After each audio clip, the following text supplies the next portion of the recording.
வசனம்தான் பசியாற்றும் உணவு, உம் பிரசனம்தான் தாகம் தீர்க்கும் தண்ணீர். நீரே என் வெளிச்சமும் மீட்புமானி, நீரே என் ஜீவனின் பலனானி.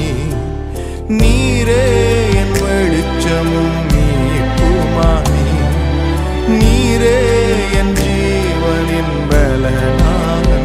நானும் அபிஷேக ஒலிவமரம், மாலயத்தில் நடப்பட்டவன், உம் சமூகத்தில் வாழ்கின்றவன், அன்பையே நம்புபவன்.